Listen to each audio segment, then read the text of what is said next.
Hello friends, welcome to Defence Matrix. तो एक काफ़ी इंपॉर्टेंट चीज़ आज के वीडियो में हम डिस्कस करने वाले हैं, जो कि ऑपरेशन सिंदूर की जो डॉक्यूमेंट्री डिस्कवरी द्वारा शोकेस करी गई थी उसमें रिवील हुई थी और ज़्यादातर लोगों का इस पर ध्यान नहीं गया होगा।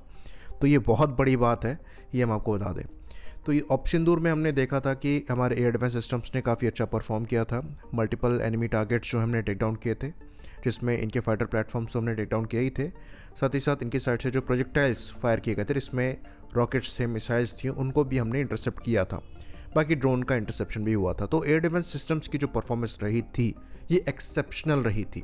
और इसके पीछे सबसे बड़ा कारण ये था कि हमारे जो एयर डिफेंस नेटवर्क है वो काफ़ी अपग्रेड हुआ है और आर्मी आकाश तीर को यूज़ करती है, वहीं पर एयरफोर्स IACCS को यूज़ करती है, जिसमें जितने भी रेडार्स हैं, मिसाइल सिस्टम्स हैं, ये सब आपस में इंटीग्रेट हो चुके हैं और जो डिसीजन मेकिंग है उसको ये फास्ट करते हैं। तो एक टर्म होता है सेंसर टू शूटर टाइम, यानी कि सेंसर ने कब टारगेट को डिटेक्ट किया और मिसाइल कब शूट करी गई, उसके बीच का जो समय होता है उसे सेंसर टू शूटर टाइम बोलते हैं।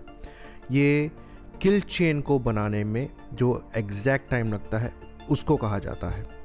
तो यहाँ पर रडार, सैटेलाइट या कोई भी दूसरा सेंसर जो है ये टारगेट को डिटेक्ट करता है। उसके बाद एक पूरी एल्गोरिथम रिक्वायर्ड होती है ये डिसाइड करने के लिए कि कौन सा एयर डिफेंस सिस्टम इसको इंटरसेप्ट करने में सबसे ज़्यादा इफेक्टिव रहेगा और इसके हिसाब से आप इनको यूज़ करते हैं। तो पहले क्या होता था कि पहले आपने जो रडार्स लगा रखे हैं, जो लेगेसी एयर डिफेंस सिस्टम्स रहते थे, उस आर्किटेक्चर में जो फ्रंट लाइन रडार है वो इनकमिंग टारगेट्स को डिटेक्ट करते थे। उसके बाद जो ऑपरेटर्स हैं उनको मैनुअली जिस प्लेटफॉर्म से एंगेजमेंट होना है उसे नॉमिनेट करना पड़ता था। उसके बाद रिक्वेस्ट भेजनी पड़ती थी एंगेजमेंट की और फिर ये चेन ऑफ कमांड के थ्रू जाती थी और इसमें करीबन 3 मिनट से 10, 15, इवन 30 मिनट का भी समय लग सकता था। तो आजकल जो थ्रेट है उनको देखते हुए अगर आप क्विक डिसीजन मेकिंग के साथ नहीं आएंगे तो मल्टीपल मिसाइल्स जो आप पर फायर हो रही हैं आप उनको इंटरसेप्ट नहीं कर पाएंगे। 30 मिनट का भी समय नहीं है, क्योंकि पाकिस्तान जैसा एनिमी आपके बॉर्डर में बिल्कुल बगल में है। तो अगर पाकिस्तान कोई प्रोजेक्टाइल फायर करता है तो वो सेकेंड्स में इंडिया में पहुंचता है। इसलिए यहाँ पर एक बड़ा अपग्रेड किया गया था। आर्मी आकाश तीर के साथ आगे गई थी, वहीं पर IACCS के साथ एयरफोर्स आगे गई थी, जिसमें डिफरेंट आपके सेंसर्स जैसे रडार्स हो गए, ग्राउंड बेस्ड हो, चाहे एवैक्स हो, चाहे सैटेलाइट्स हो, ये सब आपस में इंटीग्रेटेड है। और डिफरेंट एयर डिफेंस सिस्टम्स जो कि डिफरेंट रीजन में डिप्लॉयड हैं ये भी आपस में इंटीग्रेटेड है और ये डिसीजन मेकिंग को क्विक करता है। तो ये बात हम आपको बता दें कि जो कैपेबिलिटी आकाश तीर और IACCS के थ्रू मिली है, यहाँ पर डिसीजन मेकिंग अब सेकेंड्स में आ गई है और यहाँ पर सेंसर टू वेपन के बीच में जो समय है वो मिली सेकेंड में है और वो भी 2 से 3 मिली सेकेंड में, जिसके साथ अगर आप ह्यूमन डिसीजन मेकिंग को ऐड कर देंगे तो ये टाइम पीरियड आप 5 to 10 सेकेंड तक रख सकते हैं, जो कि बहुत ही ज़्यादा कम है।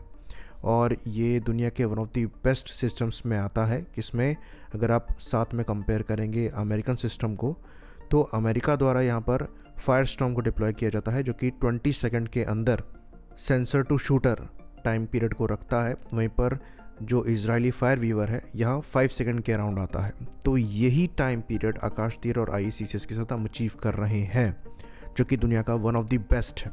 और अब यहाँ पर आकाश तीर और IACCS से कंबाइन हो गए हैं, तो अब आर्मी और एयरफोर्स के जो एयर डिफेंस सिस्टम्स हैं ये आपस में काम कर सकते हैं, जो कि डिसीजन मेकिंग को फर्दर इम्प्रूव करता है।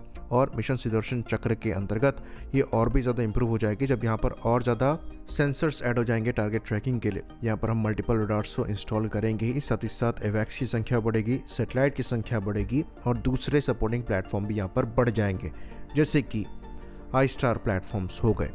तो जो एयर डिफेंस ग्रिड यहाँ पर बनेगी वो actually one of the best होगी, जो कि आपको अराउंड द ग्लोब दिखाई देती है।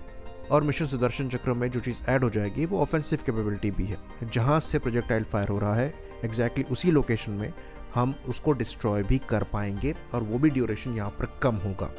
तो खाली टारगेट को ट्रैक करके डिस्ट्रॉय नहीं करना है, कहाँ से वेपन फायर हुआ ये भी ट्रैक करना है और बहुत कम ड्यूरेशन में उसको डिस्ट्रॉय करना है, ताकि शूट और स्कू की कैपेबिलिटी वहाँ पर एनिमी को ना मिल पाए। और ये चीज़ आपका मिशन सुदर्शन चक्र इंश्योर करेगा। और ये पॉसिबल तभी है अगर सिस्टम सारे आपके इंडिजिनस हों, तभी आप डेटा लिंक के थ्रू उनको आपस में कनेक्ट कर सकते हैं और इस लेवल की अथॉरिटी ला सकते हैं।